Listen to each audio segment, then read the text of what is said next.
आपने कभी सोचा है क्या होता अगर किसी की हत्या का सुराग उस इंसान के खुद के फोन से मिलता हो, और अगर वह फोन टुकड़ों में बंटा हुआ हो? तब आज रात यही राज आपके सामने आने वाला है। शहर कहानी एक छोटे शहर की है जहां हर जगह शांति और सुकून था, लेकिन 14 जनवरी की रात सब कुछ बदल गया। शहर के बीचों बीच एक आलीशान होटल था जो अपने शानदार सेवाओं और प्रतिष्ठा के लिए मशहूर था। उसी होटल के लॉबी में एक शख्स की लाश पाई गई थी। उसका नाम था विशाल गुप्ता, एक प्रौद्योगिकी कंपनी का सीईओ जो अपने स्मार्टफोन और लैपटॉप के साथ हमेशा देखा जाता था। लेकिन पुलिस को उसकी मौत की कोई स्पष्ट वजह नहीं मिल रही थी। विशाल की मौत किसी हादसे का परिणाम नहीं, उसका शरीर जख्मी था, लेकिन सबसे चौंकाने वाली बात यह थी कि उसके पास से टूटा हुआ फोन मिला था। फोन के टुकड़े पूरी तरह से बिखरे हुए थे। कोई साधारण दुर्घटना नहीं, यह तो किसी की जानबूझकर की गई साजिश जैसी लग रही थी। इंस्पेक्टर रमन यादव, जो इस केस की जांच कर रहे थे, उन्होंने फोन के टुकड़ों को एक जगह इकट्ठा किया और उसे सहेज लिया। फोन में कोई सामान्य संदेश नहीं था, बल्कि एक रहस्यमयी मैसेज था। उस मैसेज को पढ़ने के बाद रमन के होश उड़ गए। मैसेज था, तुमने जो किया उसका भुगतान तुम्हें अपनी जान देकर करना होगा। हम तुमसे पहले भी खेल चुके हैं, अब तुम्हारी बारी है। समझ गए ना? रमन के मन में हजारों सवाल थे। ये कौन लोग थे और ये मैसेज क्यों भेजा गया था? अगले दिन रमन ने विशाल के करीबी लोगों से पूछताछ की। सभी ने उसकी तकनीकी कंपनी और उसके पुराने दुश्मनों का जिक्र किया, लेकिन सबका कहना था कि विशाल ने कभी किसी से दुश्मनी नहीं मानी थी। उसका व्यक्तित्व स्वभाव शांत था। तो फिर यह किसका काम हो सकता था? एक हफ्ते बाद रमन को विशाल के लैपटॉप की हार्ड ड्राइव से एक और चौंकाने वाला सुराग मिला। उस ड्राइव में एक वीडियो रिकॉर्ड था जो विशाल ने अपनी मौत से कुछ घंटे पहले बनाया था। वीडियो में विशाल खुद कैमरे के सामने खड़ा था और उसका चेहरा डर से सफेद था। वह कहता है, मुझे लगता है कि मेरा वक्त आ गया है।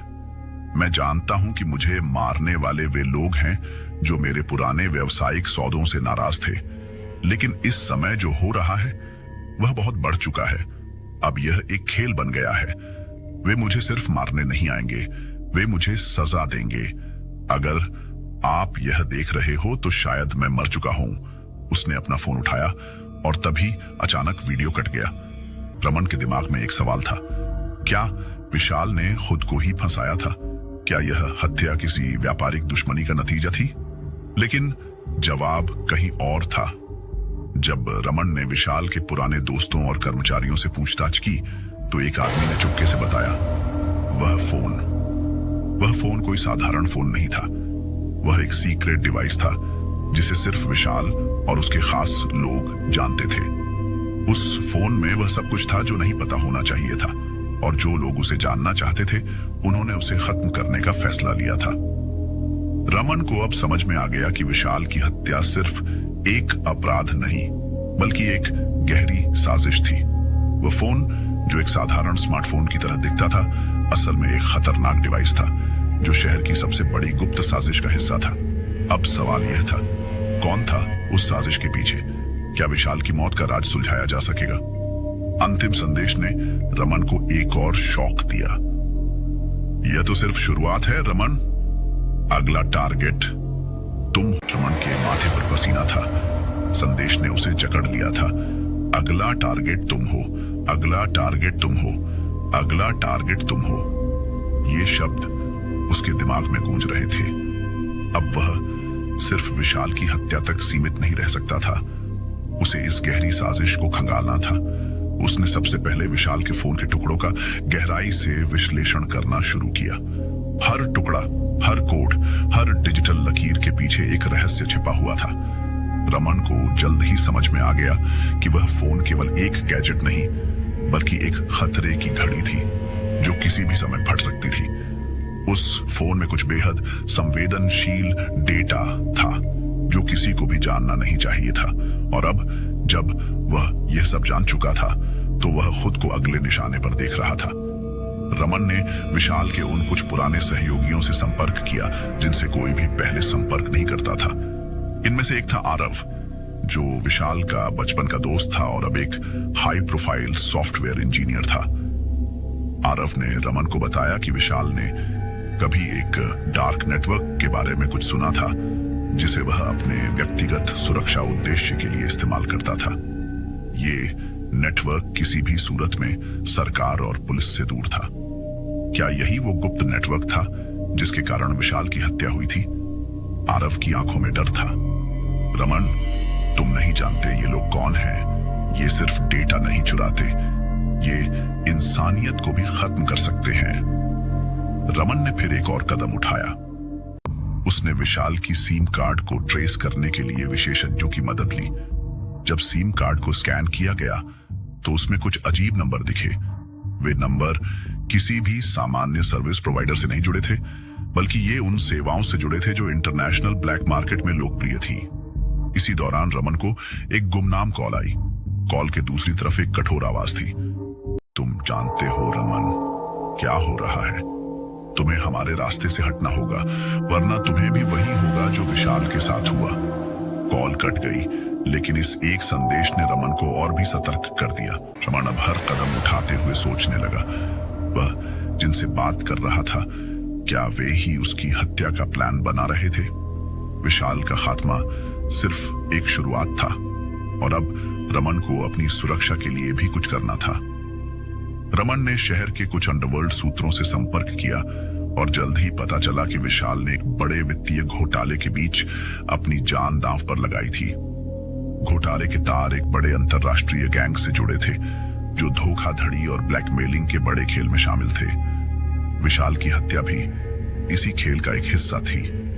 रमन ने आखिरी बार विशाल के घर की तलाशी ली।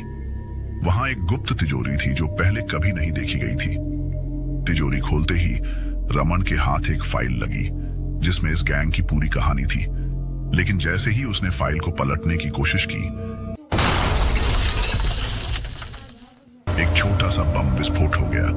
वह बाल बाल बचा, लेकिन यह दर्शाता था कि वे गैंग अब रमन को बिल्कुल भी छोड़ने वाले नहीं थे। अब रमन के पास कोई रास्ता नहीं था। क्या वह इस खतरनाक गैंग का पर्दाफाश कर पाएगा, या फिर वह भी विशाल की तरह उस गहरे राज का शिकार बन जाएगा? और सबसे बड़ा सवाल, क्या यह खेल खत्म होगा या ये केवल एक शुरुआत थी? रमन के लिए समय जैसे थम सा गया था। वह बच तो गया था, लेकिन अब वह खुद को एक बड़ी मुसीबत में घिरा हुआ महसूस कर रहा था। बम का धमाका और उस फाइल में छुपा राज दोनों उसे यह समझा रहे थे कि अब कोई भी कदम उठाने से पहले उसे और सतर्क रहना होगा। उसे समझ में आ गया कि अब वह किसी भी हद तक जाएगा, क्योंकि उसे न सिर्फ विशाल की हत्या का रहस्य सुलझाना था, बल्कि अपनी जान की सलामती भी सुनिश्चित करनी थी। रमन ने फाइल को बाहर निकाला और ध्यान से उसकी जांच शुरू की। फाइल में कुछ बहुत ही संवेदनशील जानकारी थी, जिसमें विशाल की कंपनी के वित्तीय घोटाले से जुड़े दस्तावेज थे।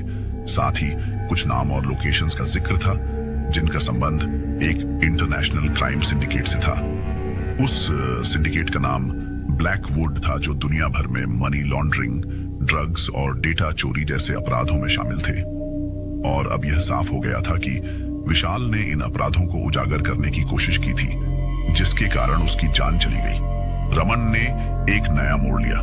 उसने उन लोकेशंस और नामों को ट्रैक करना शुरू किया जो फाइल में थे। उसकी अगली मंजिल थी ब्लैकवुड से जुड़े प्रमुख लोगों का पता लगाना। इस बीच उसे यह भी समझ में आ गया था कि यह मामला केवल पैसे और सत्ता तक सीमित नहीं था, बल्कि इससे कहीं ज्यादा गहरा था। यह एक वैश्विक साजिश थी जिसमें रमन को घसीटा जा रहा था।